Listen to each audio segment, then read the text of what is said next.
कहानी की शुरुआत होती है सुबह के समय, जब दो फोटोग्राफर नदी के किनारे फोटो खींचने के लिए आए हुए थे। लेकिन जैसे ही वे अपना काम खत्म करके वापस लौटने की तैयारी कर रहे थे, अचानक उनकी नजर झाड़ियों के बीच कुछ अजीब चीज पर पड़ती है। जब वे पास जाकर देखते हैं तो वहाँ एक लड़की की लाश पड़ी होती है। उस लाश की हालत इतनी खराब हो चुकी होती है कि उसे देखते ही दोनों जोर जोर से चीखने लगते हैं। इस घटना के बाद तुरंत पुलिस मौके पर पहुंचती है, जहां इस केस की जांच की जिम्मेदारी एक कैप्टन और जोई नाम के सीनियर ऑफिसर के पास होती है। वहीं पर एक जूनियर डिटेक्टिव भी मौजूद थी, जिसका नाम था मिन। मिन का काम था वहां मौजूद आम लोगों को क्राइम सीन से दूर रखना, ताकि कोई भी सबूत खराब ना हो। इसी दौरान फोरेंसिक टीम के हेड प्रोफेसर कांग भी वहां पहुंचते हैं, लेकिन जैसे ही उनकी नजर उस लाश पर पड़ती है, वह भी एक पल के लिए हैरान रह जाते हैं, क्योंकि अपने पूरे करियर में उन्होंने कभी इतनी बुरी हालत में किसी लाश को नहीं देखा था। उस लड़की के हाथ, पैर और सिर काट दिए गए थे, और सबसे चौंकाने वाली बात यह थी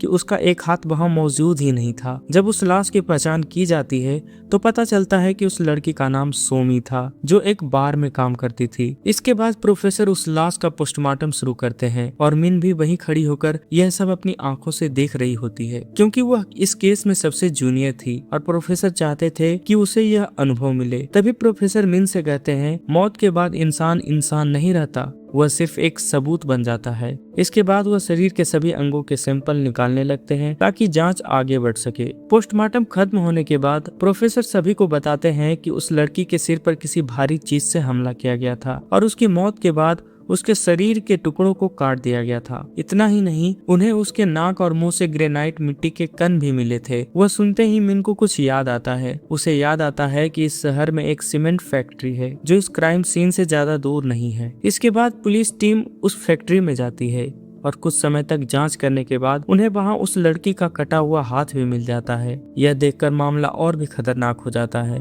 वहीं मिन कुछ लोगों को नोटिस करती है, जो उस फैक्ट्री के खिलाफ पर्यावरण बचाने के लिए विरोध प्रदर्शन कर रहे थे। जांच के दौरान पुलिस को पता चलता है कि सोमी का एक बॉयफ्रेंड था, जिसका नाम ब्यूंग था, इसलिए सबसे पहला शक उसी पर जाता है। चोई उसे पकड़कर पूछताछ करता है, लेकिन उससे कोई खास जानकारी नहीं मिलती। शाम के समय मिन प्रोफेसर के घर उनसे मिलने जाती है। वहाँ प्रोफेसर उसे बताते हैं कि उनकी बेटी, जो पिछले 13 सालों से अमेरिका में पढ़ाई कर रही थी, अब वापस कोरिया आ रही है, और इसी वजह से वह आज बहुत खुश थे। तभी मिन उससे एक महत्वपूर्ण सवाल पूछती है, किलर ने एक हाथ क्राइम सीन पर छोड़ा और बाकी शरीर नदी के पास फेंका, क्या इसका कोई मतलब हो सकता है? प्रोफेसर कुछ सोचते हैं और फिर कहते हैं, शायद किलर हमें कोई मैसेज देना चाहता है। इसके बाद मिन पूरी रात रिसर्च करती है, और अगली सुबह वह सबको एक चौंकाने वाली बात बताती है। वह बताती है कि उस सीमेंट फैक्ट्री से एक ग्रुप रोज विरोध प्रदर्शन करता है, जो वहां बहने वाली नदी को बचाना चाहता है। उस ग्रुप का लीडर एक आदमी था, जिसका नाम ली था। उसने अपनी किताब में उस नदी की तुलना देवी वीनस से की थी, क्योंकि वह नदी भी उसकी तरह सुंदर थी। लेकिन सरकारी प्रोजेक्ट की वजह से उस नदी को 6 हिस्सों में बांट दिया गया था, और यही बात मिन को सबसे ज्यादा डराती है, क्योंकि लड़की के शरीर के भी 6 टुकड़ों में काटा गया था। मिन आगे बताती है कि ली एक पोलियो पेशेंट था, जिसकी चाल सामान्य लोगों से अलग थी। उसके पैरों के निशान उल्टे पड़ते थे, और ठीक वैसे ही निशान क्राइम सीन पर भी पाए गए थे। वहीं पास में एक छोटा सा गड्ढा भी था, जो शायद उसकी छड़ी का निशान था। यह सब सुनकर कैप्टन काफी प्रभावित होते हैं, और तुरंत ली को पकड़कर पुलिस स्टेशन लाया जाता है। इसी दौरान प्रोफेसर एयरपोर्ट पर अपनी बेटी का इंतजार कर रहे थे। तभी एक आदमी उनके पास आता है और उन्हें एक लिफाफा देकर कहता है कि यह ली ने भेजा है। जैसे ही प्रोफेसर उस लिफाफे को खोलता है, उनका होश उड़ जाता है, क्योंकि उसके अंदर उनकी बेटी के किडनैप होने की तस्वीर होती है। डर के मारे वह तुरंत उस आदमी को ढूंढने लगते हैं, लेकिन तब तक वह गायब हो चुका होता है। इधर पुलिस स्टेशन में मिन ली से कहती है कि उसके फुटप्रिंट्स क्राइम सीन से मैच करते हैं। यह सुनकर ली मुस्कुराता है और कहता है, वाह, तुमने मुझे पकड़ ही लिया। यह सुनकर मामला और भी उलझ जाता है। मिन तुरंत प्रोफेसर को फोन करके बताती है कि उन्होंने किलर को पकड़ लिया है, लेकिन जैसे ही प्रोफेसर ली का नाम सुनते हैं, वह वहीं बेहोश हो जाते हैं, क्योंकि वही नाम उन्हें उस लिफाफे वाले आदमी ने भी बताया था। अब प्रोफेसर को पता चलता है कि उनकी बेटी एक हफ्ते पहले ही गायब हो चुकी थी, और अब वह खतरे में है। उनका डर अब और भी बढ़ जाता है। प्रोफेसर तुरंत पुलिस स्टेशन पहुंचते हैं, और ली से मिलते हैं। वो उससे घबराते हुए पूछते हैं, मेरी बेटी कहाँ है? ली ठंडे दिमाग से जवाब देता है, अगर उसे जिंदा देखना चाहते हो तो मुझे 3 दिन में यहाँ से बाहर निकालो। अब प्रोफेसर के पास कोई रास्ता नहीं था, उन्हें हर हाल में अपनी बेटी को बचाना था, इसलिए वह यह बात किसी को नहीं बताते हैं कि उनकी बेटी किडनैप हो चुकी है। उसी समय उन्हें पता चलता है कि पुलिस को वह हथियार भी मिल गया है जिससे लड़की के शरीर को काटा गया था। इसके बाद प्रोफेसर एक ऐसा कदम उठाते हैं जो सब कुछ बदल सकता था। प्रोफेसर अपने घर जाते हैं और अपने पालते कुत्ते का पैर काटकर उसका खून निकालते हैं। फिर वह एक डॉक्टर को अपने घर बुलाते हैं और उसके जाने के बाद वह लैब में घुसकर उस हथियार से लड़की का खून साफ कर देते हैं और उसकी जगह कुत्ते का खून लगा देते हैं। इसके बाद वह फिर से ली के पास जाते हैं और कहते हैं कि वह अपनी बेटी से बात करना चाहते हैं। ली उन्हें फोन करके उनकी बेटी से बात करवाता है, जहां उनकी बेटी रोते हुए कहती है, डैड, यह आदमी मुझे मार देगा, प्लीज मुझे बचा लो। यह सुनकर प्रोफेसर के हाथ कांपने लगते हैं। अब प्रोफेसर ली से पूछते हैं, जिस हथियार से तुमने लड़की को मारा वो कहाँ है? वह कहते हैं कि वह उसे गायब कर देंगे, लेकिन ली चालाकी से कहता है, मुझे कुछ याद नहीं, खुद जाकर ढूंढो।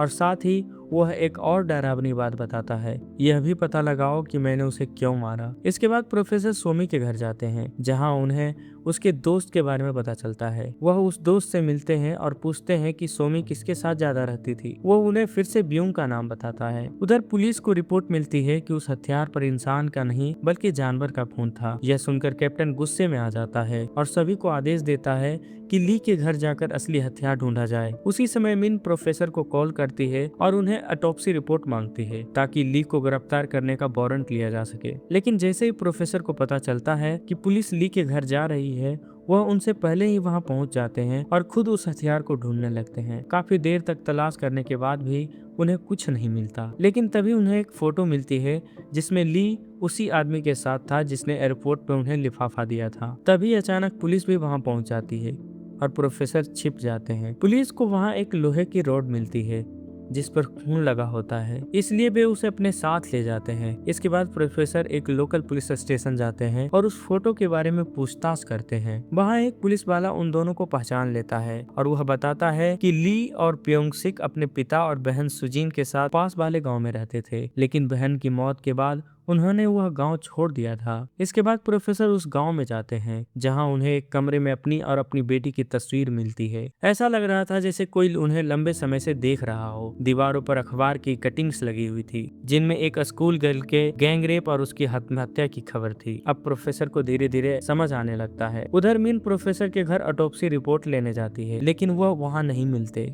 जब वह वापस लौट रही होती है तभी उसकी नजर उनके कुत्ते पर पड़ती है। जब वह पास जाती है तो देखती है कि उसके पैर से काफी खून बह रहा था। मिन तुरंत उसे अस्पताल ले जाती है, जहां डॉक्टर बताते हैं यह कोई हादसा नहीं है बल्कि जानबूझकर इसका पैर काटा गया है। इसके बाद प्रोफेसर एक बार फिर ली से मिलने जाते हैं और कहते हैं, मुझे सब पता चल गया है, अगर तुम यह सब पुराने केस की वजह से कर रहे हो तो इसे यहीं खत्म कर दो। वह कहते हैं कि उनकी बेटी का इससे कोई लेना देना नहीं है, लेकिन ली फिर से उनकी बेटी को धमकाता है। अब प्रोफेसर समझ जाते हैं कि वह खेल बहुत खतरनाक हो चुका है और इसी के साथ एक बड़ा प्लान बनाते हैं और उस प्लान को लीक कर देते हैं। जैसे ही प्रोफेसर ने ली से बात खत्म की, वो वहां से निकलने ही वाला था, तभी अचानक मिन वहां पहुंच गई। उसे अब तक सब कुछ पता चल चुका था कि प्रोफेसर ने एविडेंस मिटाने की कोशिश की थी और बिना देर किए मिन उसे अरेस्ट करने लगी। लेकिन उसी पल प्रोफेसर घबराई हुई आवाज में बोला, मेरी बेटी को किडनैप कर लिया गया है, मैं सब बाद में समझा दूंगा, लेकिन अभी मुझे जाना होगा। अगर मैंने ली को नहीं बचाया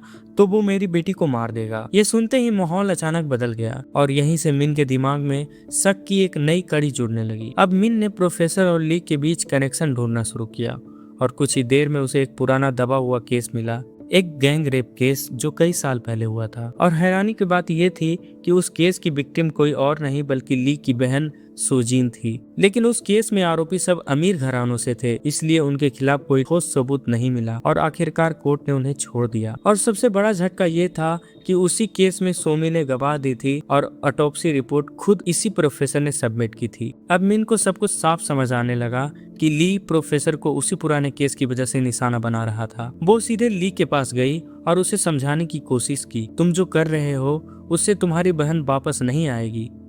लेकिन ली के चेहरे पर अजीब सी शांति थी। वो बोला, तुम सच्चाई नहीं जानती, इसलिए ज्यादा बोलने की जरूरत नहीं है।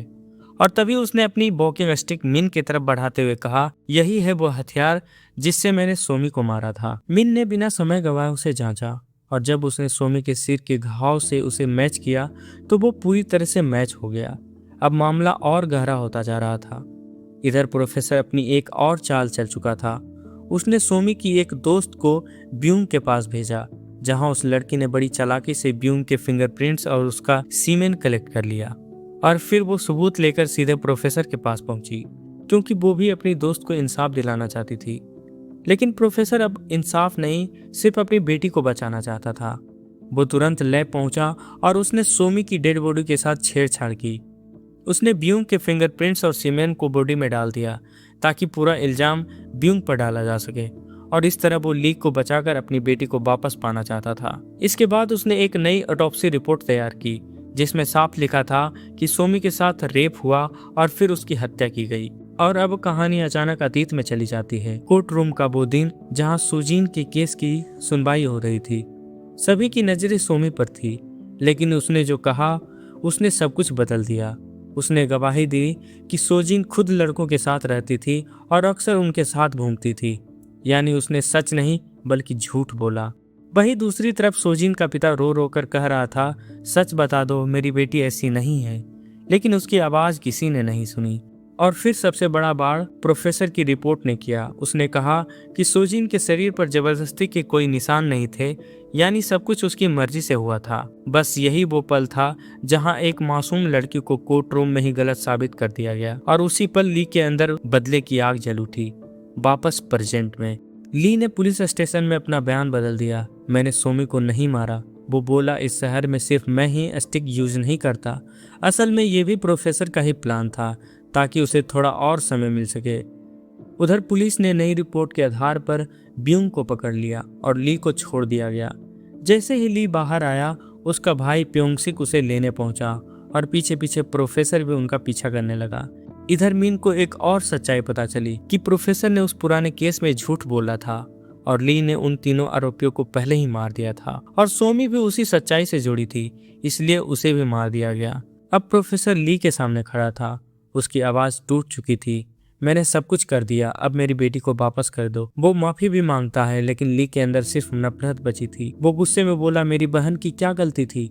तुमने उसके साथ ऐसा क्यों किया? और यहीं से एक और सच्चाई सामने आती है। असल में प्रोफेसर की बेटी एक जाइंटिक बीमारी से जूझ रही थी, जिसके इलाज के लिए बोन मैरो ट्रांसप्लांट जरूरी था, लेकिन उसके पास पैसे नहीं थे। तभी उसे सुजीन का केस मिला और अमीर लोगों ने उसे झूठी गवाही के बदले पैसे दिए और उसी दिन उसने अपनी इंसानियत बेच दी। वापस प्रेजेंट में प्रोफेसर ली के पैरों में गिर गया, रोते हुए बोला, सब मेरी गलती थी, मेरी बेटी को छोड़ दो। लेकिन ली ने ठंडी आवाज में कहा, अब बहुत देर हो चुकी है। गुस्से में प्रोफेसर ने उसे मारना शुरू कर दिया, लेकिन तभी ली ने कहा, रुको, तुम्हारी बेटी मेरे गांव वाले घर में है। बस इतना सुनते ही प्रोफेसर बिना रुके वहां के लिए निकल पड़ा। उधर मिन को भी उस जगह के बारे में पता चल गया और वो भी वहां पहुंच गई। घर के अंदर प्योंगसिक मौजूद था, जिसने मिन पर हमला कर दिया, लेकिन सेल्फ डिफेंस में मिन ने उसे मार दिया। इसके बाद जब मिन एक कमरे में गई तो अंदर का मंजर देखकर उसके पैरों तले जमीन खिसक गई। उसी समय प्रोफेसर भी वहां पहुंच गया। मिन ने उसे रोका, अंदर मत जाइए, लेकिन इस बार वो नहीं रुका। जैसे ही उसने अंदर देखा, उसकी दुनिया वही खत्म हो गई। उसकी बेटी की लाश फूलों से सजी हुई टुकड़ों में रखी हुई थी। लेकिन सबसे बड़ा सच अभी बाकी था। असल में शुरुआत में जो बॉडी मिली थी उसमें सिर, हाथ और पैर सोमी के थे, लेकिन बाकी शरीर प्रोफेसर की अपनी बेटी का था। यानी जिस बॉडी का पोस्टमार्टम उसने खुद किया था वो उसकी अपनी बेटी थी और जिसे बचाने के लिए वो सब कर रहा था वो पहले ही मर चुकी थी। यह सच जानकर प्रोफेसर पूरी तरह टूट गया। वो जमीन पर गिरकर कांपने लगा। तभी ली वहां आया। उसके चेहरे पर बदले की जीत साफ दिख रही थी। वो बोला, तुम्हारी बेटी आखिरी समय तक तुम्हें बुला रही थी। उसके आखिरी शब्द थे, तुम मुझे कभी माफ नहीं करोगे। यह सुनते ही प्रोफेसर का गुस्सा फूट पड़ा।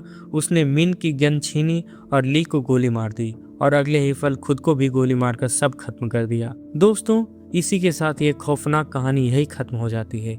सीख बस इतनी है, कभी अपने फायदे के लिए किसी के साथ गलत मत करो, क्योंकि बदला कभी भी लौट सकता है। वीडियो अगर अच्छा लगा हो तो वीडियो को लाइक एंड चैनल को सब्सक्राइब जरूर कर दीजिएगा। हम ऐसे ही सीरियल किलर्स की कहानियां लेकर आते रहते हैं।